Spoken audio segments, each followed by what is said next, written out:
সম্পূর্ণ ভিন্ন জায়গার বন্যা। এটা কত গভীরভাবে মানুষকে ক্ষতিগ্রস্ত করবে সেটারও কোনো ধারণা ছিল না। প্রথম আন্দাজ করা হচ্ছিল যে তাড়াতাড়ি চলে যাবে, যতই দিন যাচ্ছিল এটা কঠিন হয়ে যাচ্ছিল, বন্যার প্রকোপ বেড়ে যাচ্ছিল। তো সবাই প্রথম ত্রাণ নিয়ে দৌড়াদৌড়ি, তাদের আপনাদের সবাইকে রক্ষা করার জন্য দৌড়াদৌড়ি। সারা দেশে সবাই ঝাঁপিয়ে পড়েছিল সাহায্যের জন্য। এটা যে কত বড় বন্যা ছিল এটা বুঝতে পেরেছি বন্যা চলে যাওয়ার অনেক পরে।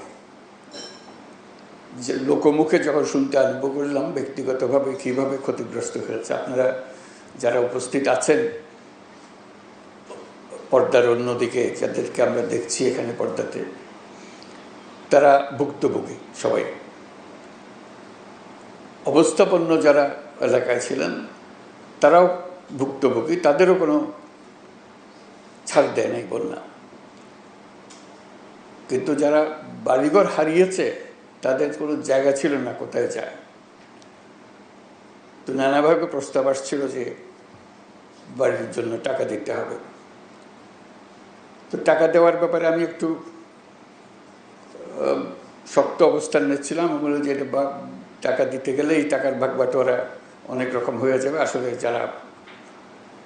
যাদের প্রাপ্য তাদের হাতে সেই টাকা পৌঁছবে কিনা। তখন একটা প্রস্তাব আসছিল যে আশ্রয়ণ প্রকল্পের মাধ্যমে করা। আশ্রয়ণ প্রকল্প সম্বন্ধে আমার পরিষ্কার ধারণা ছিল না, নামটা জানা ছিল। তো ভাবলাম যে দেখি এটা কি করা যায়। পরে জানলাম যে এটা সেনাবাহিনী করবে, তাহলে একটু স্বস্তি পেলাম যে না, এটা অন্তত টাকাটা সঠিকভাবে ব্যবহার হবে। আজকে এটার সমাপ্তি উপলক্ষে যে চাবি বিতরণ, আপনাদের হাতে চাবি তুলে দেওয়া, এটা ভালো লাগছে যে টাকাটার সঠিক ব্যবহার হয়েছে এবং ঘরটাও সঠিকভাবে নির্মাণ হয়েছে। অনেক সময় টাকা ব্যবহার হলেও গুণগত মান ঠিক হয় না। আজকে গুণগত মানের ব্যাপারেও আশ্বস্ত হলাম এবং টাকাটা যে ব্যবহার হয়েছে, আমরা যে টাকা দিয়েছিলাম তার অর্ধেক টাকাতে কাজটা করেছে। ওটা উল্টো খবর। সাধারণত যে টাকা দেওয়া হয় তার থেকে দ্বিগুণ আবার চাওয়া হয়। এটা যা দেওয়া হয়েছিল তার অর্ধেক ব্যবহার হয়েছে। এই অর্ধেক টাকাতেই 300 ঘর তৈরি হয়েছে। এটাও একটা আনন্দের খবর। আমরা সেনাবাহিনীর যারা কাজে নিয়োজিত ছিলেন, এটা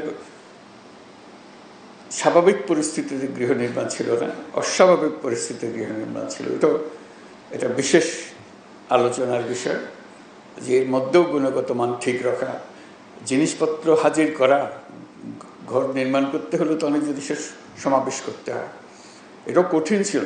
রাস্তাঘাট বন্ধ ছিল, চলতে পারছে না, ব্রিজ ভেঙে গেছে, রাস্তাঘাট ভেঙে গেছে, এর মধ্যেই কাজটা করতে হয়েছে। আজকে যে ছবিগুলো দেখলাম তাতেও ভালো লাগলো যে এটা সুন্দর বাড়ি হয়েছে।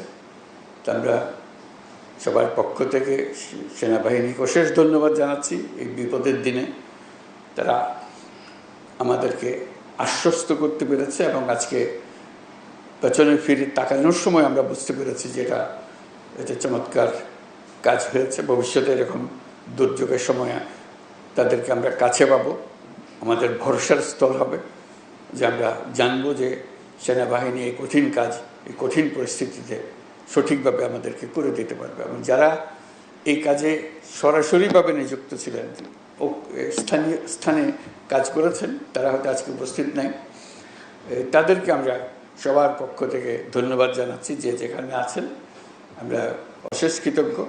এই দুর্যোগের দিনে আপনারা সামনে এগিয়ে এসেছিলেন এবং সুন্দরভাবে এই বাড়ি নির্মাণ করে দিয়েছেন। তো কাজে এটা একটা ছোট্ট প্রকল্প, 300টি ঘর নির্মাণ, কিন্তু এর মাধ্যমে আমরা আমাদের যে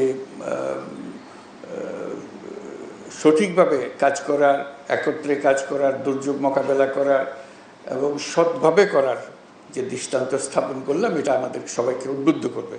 এটা আমাদেরকে বড় লেসন, আমাদের জন্য বড় প্রাপ্য। সেনাবাহিনীর কাছে আমরা সেটুকু ধন্যবাদ অবশ্যই দেব।